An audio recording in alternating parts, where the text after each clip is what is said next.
Hello, and welcome to the Fluent Talk podcast. I'm your host, Mr. Fluent, and this is the show where we make learning English practical, fun, and a part of your everyday life.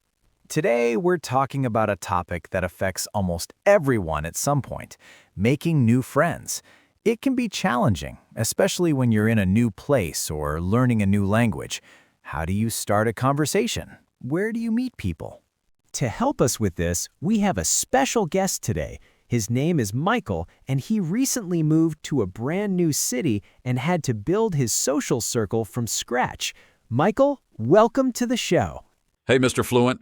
Thanks so much for having me. I'm excited to be here. We're excited to have you. So let's jump right in.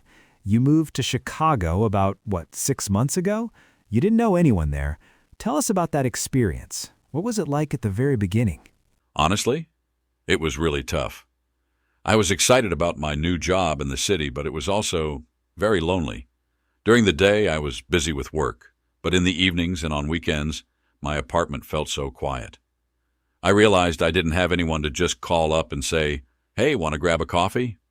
Right. That's a feeling a lot of people can relate to. What was the biggest challenge for you? Was it about language or just the situation of being new? For me, it was less about the language and more about opportunity. When you're an adult, you don't have that built-in social structure like you do in school. You don't just automatically meet people. You have to be intentional about it, and I didn't know how to do that at first. Intentional. That's a great word for it. So you felt lonely, you knew you had to be intentional. What was the first step you took to change things? The first thing I did was think about what I actually enjoy doing. I figured if I'm doing something I love, I'll be more comfortable, and I'll meet people who have at least one thing in common with me. Common interests. Exactly. I enjoy running. So I went online and I searched for running clubs in my neighborhood. I found one that met twice a week in a park nearby. The first time I went, I was so nervous. I can imagine, but you did it. I did, and it was great. At first, we just talked about running. Simple things like, "This is a tough hill," or "What kind of shoes do you wear?" It was an easy way to start talking because we already had a shared experience. That's a fantastic tip for our listeners. Join a club or a group based on a hobby. It could be anything. Books, hiking, photography, cooking. Totally. It gives you an automatic conversation starter. You don't have to think too hard. After a few weeks, those conversations about running turned into conversations about our lives, our jobs, and we started hanging out outside of the club. That's the natural progression. Okay, so joining a hobby group is tip number 1. What else worked for you? My next tip is to become a regular. I found a small coffee shop near my apartment, and I started going there every morning. Same time every day. Oh, creating a routine. I like that. Yeah, after a few days, the barista remembered my order. She'd say, "The usual today, Michael?" and smile.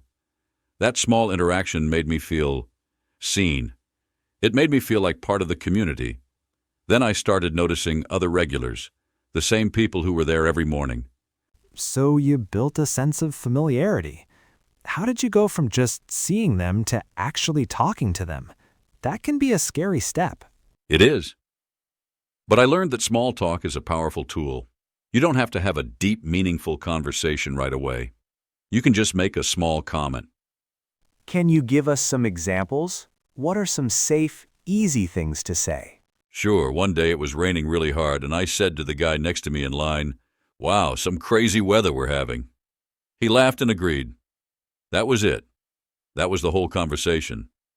Right. It broke the ice. Exactly. The next day I saw him again, and we smiled and said hello. Other things you can do are give a compliment like, "I love your bag," or ask a simple question related to the situation, like, "Have you tried the muffins here? Are they any good?" The key is that it's low pressure. You're not asking them for their life story. You're just making a small, friendly connection. Yes. People are usually happy to have a brief, positive interaction, and if they're busy or not interested, that's okay too. You just move on. No big deal. That's a great mindset to have. So we have hobbies and being a regular. What other strategies did you use? I use technology a little bit. There's an app called Meetup, and it's for finding groups of people who want to do activities together. I found a board game group that met on Wednesday nights. Oh, I've heard of that. What's good about that kind of platform? The best part is that everyone there is in the same situation. They are all there specifically to meet new people. So it's not weird or awkward to just walk up to someone and say, "Hi, I'm Michael. It's my first time here." Everyone is open and friendly because that's the whole point of the event. That takes a lot of the pressure off. Everyone's in the same boat. It really does. And again, you have an activity to focus on. You're playing a game, so you can talk about the game. It creates a very natural way to interact. These are all fantastic, practical tips, Michael.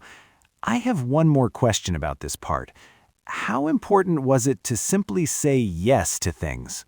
Oh, that's maybe the most important tip. Saying yes is crucial.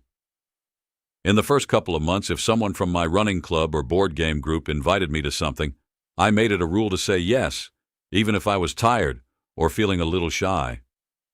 Even when you wanted to just go home and watch TV?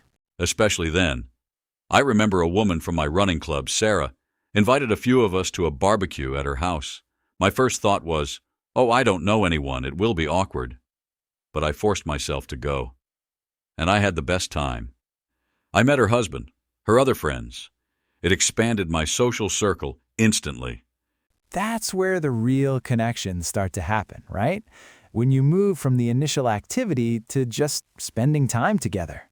Yes. And it shows people that you are interested in being their friend.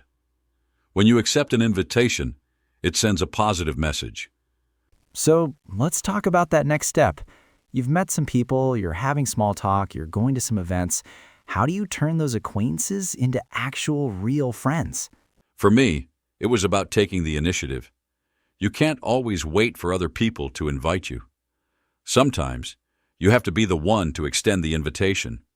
That can feel a bit scary, too. What if they say no? It is, but it's worth the risk. I met a guy named Tom at the board game night, and we had a good chat.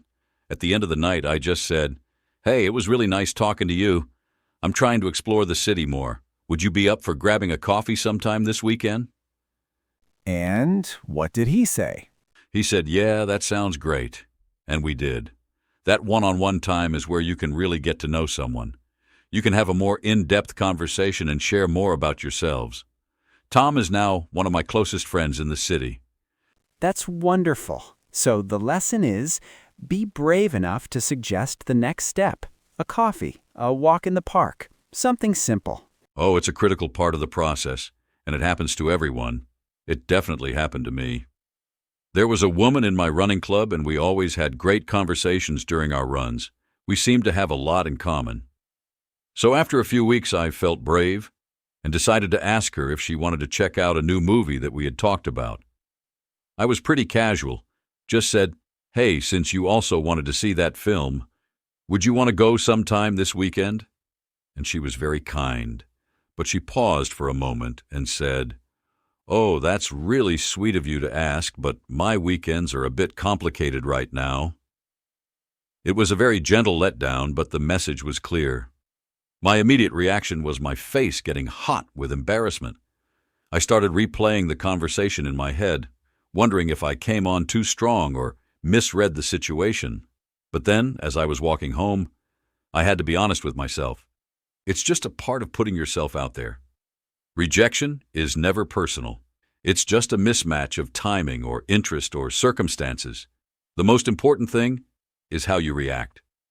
So the next time I saw her at the running club, I just smiled, said, "Hey," and started talking about our run just like normal. And because I didn't make it weird, it wasn't weird. We're still friendly. You have to develop a resilient mindset and remember that every no doesn't close a door. It just clarifies the path you're on. That's a great success story with Tom. But I think a lot of our listeners might be thinking about the other side of that coin. Was there ever a time when you invited someone and they said no? How did you handle that rejection? A resilient mindset. I love that. The idea that a rejection isn't a failure, but just a clarification. That's a powerful tool, not just for making friends, but for life in general. Thank you for sharing that story, Michael. It's so important to hear that these moments happen and that they're survivable. This discussion of social dynamics makes me think of another environment that's full of potential, but also potential complications. The workplace. You're in a new job.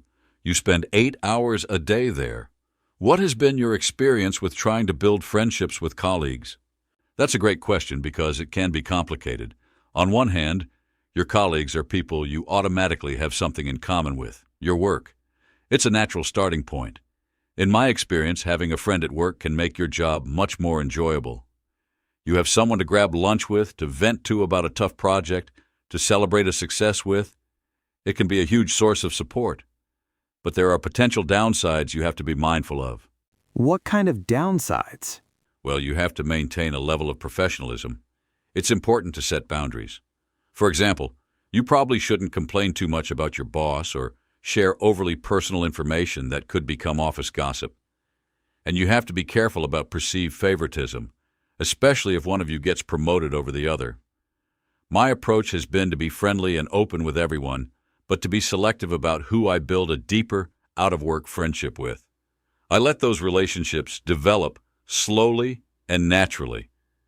I started by inviting a few coworkers to a group lunch, which is very casual. Over time, I got to know them better and found 1 or 2 people I really connected with on a personal level. Now, we hang out on weekends, but we keep our work talk to a minimum when we're not in the office. So proceed with caution, but don't close yourself off to the possibility. Focus on group activities first and let things grow organically. That seems like a very balanced approach. Exactly. The other part is allowing yourself to be a little bit vulnerable. Friendship is built on trust and connection. You have to be willing to share things about yourself, your hobbies, your stories, your good days, and your bad days.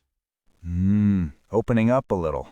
You don't have to share your deepest secrets, but just being authentic and human.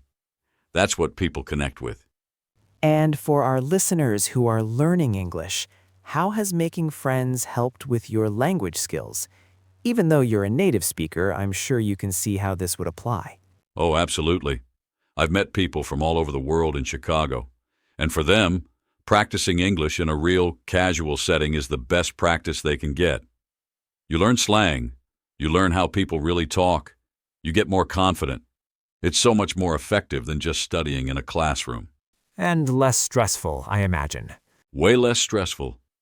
Because you're just chatting with a friend. They aren't going to judge you if you make a grammar mistake. They'll just be happy you're talking to them. Friendship provides a safe space to practice and to grow. This has been so insightful, Michael. To finish up, what is the most important thing you've learned about friendship through this whole experience of moving to a new city? I've learned that friendship is essential. It's not just a nice thing to have. It's a need. Having people to share your life with, to laugh with, to support you, it makes every other part of life better. It makes a new city feel like home. It's worth the effort. It's worth being brave and a little bit nervous. That's a beautiful way to put it. Well, Michael, thank you so much for joining us and for sharing your story and your incredibly practical advice. I know our listeners will find it very helpful. It was my pleasure. My final word of advice is just to be patient with yourself. Making good friends takes time. Just keep putting yourself out there, and it will happen. Wonderful advice. All right, that's all the time we have for today on the Fluent Talk podcast. To recap Michael's amazing tips, find people with common interests, become a regular at a local spot, practice low-pressure small talk, say yes to invitations, and be brave enough to take the next step. To all our listeners out there, we'd love to hear your stories about making friends. You can find us on our social media channels. Thank you for tuning in, and remember, every conversation is a new opportunity. Until next time.